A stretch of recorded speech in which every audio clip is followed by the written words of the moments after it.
तूने जो कमाया है, तूने जो कमाया है, तूने जो कमाया है, दूसरा ही खाएगा। खाली हाथ आया है, खाली हाथ जाएगा। खाली हाथ आया है, खाली हाथ जाएगा। बाबा महाराज की कृपा से आपको भजन भी सुनाते हैं और समय समय पर बाबा महाराज के धाम पर भी ले जाते हैं। जब तलक ये सांसें हैं, जब तलक ये सांसें हैं, जब तलक ये सांसें हैं, तब तलक ये रिश्ते हैं। सांस रुक जाएगी, सांस रुक जाएगी, रिश्ता टूट जाएगा। सांस रुक जाएगी, रिश्ता टूट जाएगा। खाली हाथ आया है, खाली हाथ आया है, खाली हाथ आया है, खाली हाथ जाएगा। तूने जो कमाया है, दूसरा ही खाएगा। तूने सबके जख्मों पर रखा हर समय मरहम। हाँ, तूने हर समय जख्मों पर रखा है हमेशा मरहम। तूने सबके जख्मों पर रखा है हर समय मरहम। बाद मरने के तुझको, बाद मरने के तुझको कोई रख न पाएगा। बाद मरने के तुझको कोई रख न पाएगा। खाली हाथ आया है, खाली हाथ जाएगा। हो, खाली हाथ आया है, खाली हाथ जाएगा।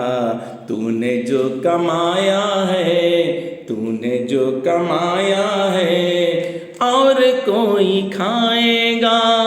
तूने जो कमाया है, और कोई खाएगा। भक्तजनों, श्री हनुमंत लाल जी का 23 अप्रैल को जन्मोत्सव बड़े धूमधाम से आप सब अपने घर पर बैठकर मनाएं। बाबा महाराज की कृपा से आज की ये बड़ी, क्या मैं कहूँ शब्द का उच्चारण, एक बहन है मेरी अपर्णा दुबे कानपुर की। उस बहन ने कहा, भैया मेरे बच्चे का जन्मदिन है और मैं चाहती हूँ कि जन्मदिन के मौके पर बाबा महाराज के धाम में प्रसाद बंटवाएं। तो हमने उससे कहा कि बहन, श्री हनुमान जी के जन्मोत्सव पर प्रसाद बन रहा है, उसमें आप भी सहयोग करो। बहन ने कहा ठीक है, हम भी सहयोग करेंगे। बहन ने सहयोग के नाम पर अपनी धनराशि छोड़ी कि भैया कम से कम 100 लोगों को भोजन आप करा देना। बहन ने जो दक्षिणा छोड़ी थी, वो कारीगर जो वहाँ पर कार्य करते हैं, मैंने उनसे कहा कि 100 लोगों का और पैकेट बनाना। तो उन्होंने कहा ठीक है भैया। बहन का 5 दिन बाद फोन आया कि भैया बहुत बड़ा चमत्कार मेरे जीवन में हो गया। हमने कहा क्या हुआ? हमने बहन से पूछा, कानपुर की बहन है। उसने कहा भैया, हमने जिस दिन दक्षिणा छोड़ी थी उसके दूसरे दिन मेरे बेटे का एक्सीडेंट हुआ, और बहुत भयानक एक्सीडेंट हुआ। उस मौके पर यह लग रहा था कि जाने क्या होगा, पर बाबा की कृपा देखिए कि मेरे बच्चे को चोट तो आई, पर उतनी नहीं आई जैसा एक्सीडेंट हुआ। ये बाबा की कृपा थी भैया। देखिए बाबा ने मेरे बच्चे की रक्षा की। तो मैंने कहा बहन, आपका विश्वास है, आपका प्रेम है बाबा के लिए, इसीलिए ऐसा हुआ है। मालूम नहीं कितनी बड़ी घटना घटने के लिए हो, वो छोटी सी घटना मेरे बाबा ने बना दी। आज बृहस्पतिवार है, बहुत ज़्यादा थक चुके थे, इसलिए ये वीडियो लेट हो गई। अष्टमी मंगलवार को थी, तो बाबा महाराज की कृपा से किला घाट पर रहे। उसके बाद नीप करोरी धाम में 1008 हनुमान चालीसा में शामिल हुए। नीम करोरी धाम के महान श्री त्यागी जी महाराज बहुत अच्छे हैं। उन्होंने कहा कि मनोज तेरी जिम्मेदारी है कि 1008 जो हनुमान चालीसा के पाठ हो रहे हैं तुझे यहाँ पर रहना है। अच्छा, मैं तो ठहरा मूर्ख, मैं क्या जानूँ, न पूजा करना जानता हूँ न मैं प्रयास करता हूँ कि भगवान मैं बहुत बड़ा ज्ञानी बनूँ।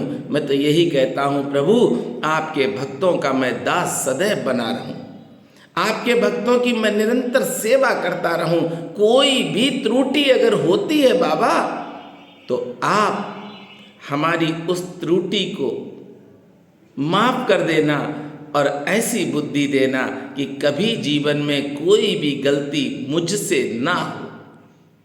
बाबा महाराज के धाम में 23 अप्रैल को भक्त करवा रहे हैं भंडारा। इस मौके पर एक दीपक भैया हैं छत्तीसगढ़ के, उन्होंने कहा भैया हम भी आपका सहयोग करेंगे। डॉक्टर साहब हैं मेरे, उन्होंने कहा भैया हम भी सहयोग करेंगे।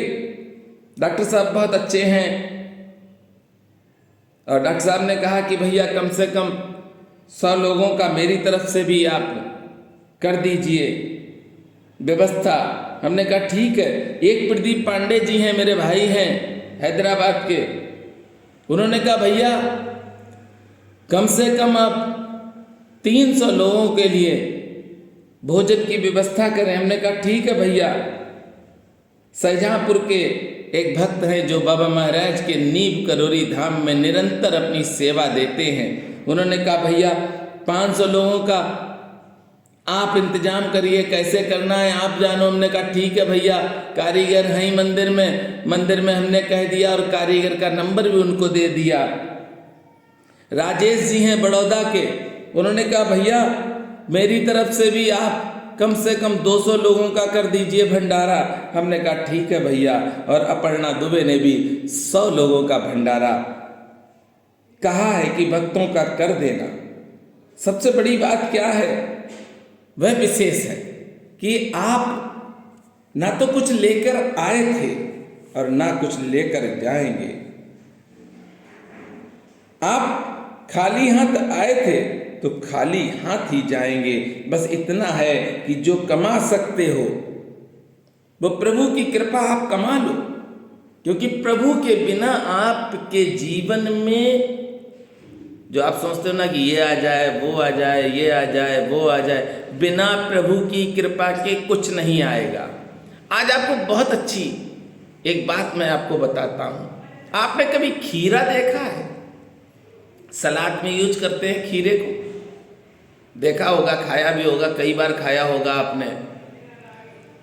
खीरे को ध्यान से देखना, जब खीरा कड़वा होता है तो क्या करते हैं, ऊपर का थोड़ा सा हिस्सा काट लेते हैं और फिर उसमें छेद करते हैं, उसको रगड़ते हैं, झाग निकलता है और झाग निकलने के बाद उसको काट देते हैं ऊपर से। यानी कि खीरा अगर 100% है तो 10% हटा देते हैं और हटाने के बाद जब खीरे को हम खाते हैं तो खीरा कड़वा नहीं होता है।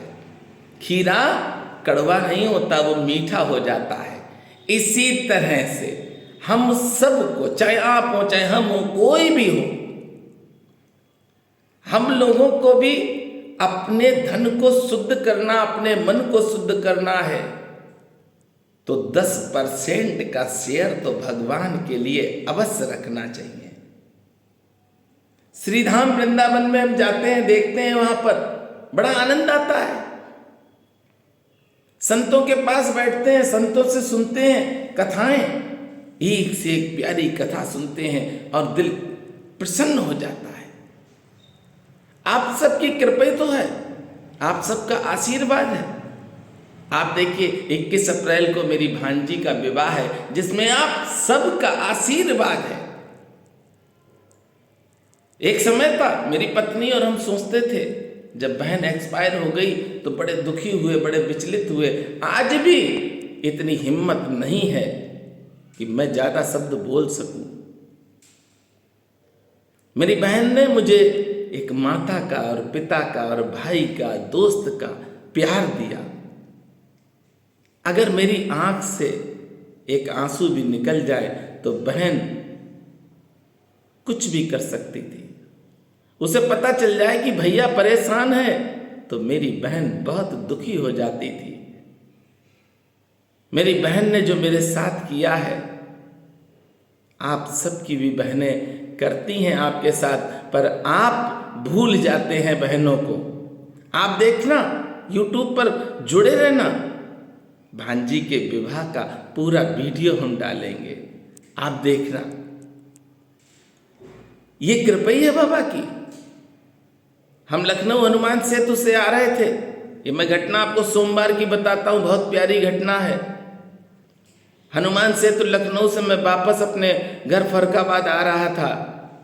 पत्नी को कानपुर छोड़ दिया, बच्चे भी कानपुर में हैं, हम भी आज शाम को कानपुर निकल जाएंगे। तो मैंने देखा कि हरदोई से एक माँ 2 बच्चों के साथ आई। मेरी सीट पर वो दोनों बच्चे बैठ गए। बेटी बड़ी थी, बेटा छोटा था। ये सत्य घटना बता रहे हैं भैया। आज के बाद जीवन में अपनी बहन का दिल नहीं तोड़ना, और अगर अपनी बहन और माँ का दिल तोड़ दो तो मुझसे बात नहीं करना। मुझे आवश्यकता उनकी भी नहीं है जो अभक्त हैं, मुझे सिर्फ भक्तों की सेवा करनी है, अभक्तों की सेवा नहीं। अभक्तों से दूर हटते हैं। जिस तरह से एक मछली अगर गंदी होती है तो वो सारे तालाब को गंदा कर देती है, उसी तरह से एक अभक्त अगर जुड़ गया तो हो सकता है मैं भी गंदा हो जाऊं। इसलिए हमसे मत जुड़ना। इस कथा को सुन लेना और सुनने के बाद अमल अवश्य करना। जो अमल नहीं कर रहे हैं उनके लिए मैं साफ साफ कहता हूं कि मुझसे मत जुड़ो। मुझे आवश्यकता नहीं है तुम्हारी, मुझे तो सिर्फ उनकी आवश्यकता है जो अपनी बहन की, माँ की, पिता की, भैया की सेवा करते हैं। उनका मैं दास हूं, सिर्फ मैं उन्हीं का दास बना रहूंगा। अभक्तों का दास न था, न हूं, न रहूंगा। बहन बड़ी थी, लगभग 6 वर्ष की थी, और भाई लगभग 3 वर्ष का था। सीट पर बैठे थे, हमारी सीट पर थे। नींद आ गई, लड़के को नींद आई तो बेटी ने अपनी गोद में उसका सिर रखा और सो गई। नींद तो उस बेटी को भी आई थी भैया। ये तो मेरे बाबा जानते होंगे कि हम झूठ बोल रहे हैं या सत्य बोल रहे हैं, पर हमें बहुत अच्छा लगा। नींद बेटी को भी आने लगी। हमने बेटी से कहा कि तुम शीश अपना सर जो है मेरे पैर पर रखकर आराम से सो जाओ गोद में। उसने रख लिया, सो गई। और देखिए भैया को आई खांसी उसके। जैसे ही भैया को खांसी आई है तो वो उठ गई और उठ के अपने भाई को सहराने लगी। ये देखकर मेरी आंख से आंसू आने लगे। ये देखकर ही आंख से आंसू आने लगे कि कितना प्रेम बहन करती है अपने भाइयों से, और भैया बड़े होकर उसी बहन का निरादर करते हैं। शर्म आती है। किसी भी मंदिर में चले जाओ, किसी भी संत महापुरुष के पास चले जाओ, तुम्हारा भला नहीं होगा। अरे बहन की सेवा करो, माँ की सेवा करो, पिता की सेवा करो, भैया की सेवा करो, कल्याण होगा। मुझे बहुत आनंद आया। मैं सत्य कहता हूं कि वो धन्य है जो अपनी बहन को मां से भी ऊपर मानते हैं। वो धन्य हैं जो अपने माता पिता की सेवा करते हैं। अरे वो धन्य नहीं है जो भगवान की सेवा करते हैं, वो नहीं धन्य। पहले तो आप के साथ जो सुख दुख बांट रहे हैं, आप उनके लिए कुछ करो ना। कुछ करना तो शुरू करो। जब आप छोटे थे ध्यान करना। अगर आपकी बहन बड़ी थी तो आपका जितना ध्यान रखती होगी, क्या आप उतना ध्यान अपनी बहन का रखते हैं? मैं ये वीडियो इसलिए आज आपको सुना रहा हूं, हो सकता है कि कोई भटका हो तो आज वह अपनी उस गलत राह को छोड़कर सही राह पकड़ ले। बस इसीलिए आज बृहस्पतिवार है और बाबा महाराज की कृपा से मैं हर बृहस्पतिवार को आप सबको कथा सुनाता हूँ। जैसी कृपा बाबा नीब करोरी महाराज ने अपर्णा बहन पर की है, ऐसी ही कृपा बाबा महाराज हर वक्त पर करते रहें। कभी भी किसी के भी जीवन में कोई संकट ना आए, कोई परेशानी ना आए। मेरे बाबा सदैव आप भक्तों की रक्षा करना। और मेरे साथ प्रेम से बोलेंगे, तूने जो कमाया है, तूने जो कमाया है, तूने जो कमाया है, दूसरा ही खाएगा। खाली हाथ आया है, खाली हाथ जाएगा। खाली हाथ आया है, खाली हाथ जाएगा। बोलिए प्रेम से मेरे साथ, बोले नीव करो री महाराज।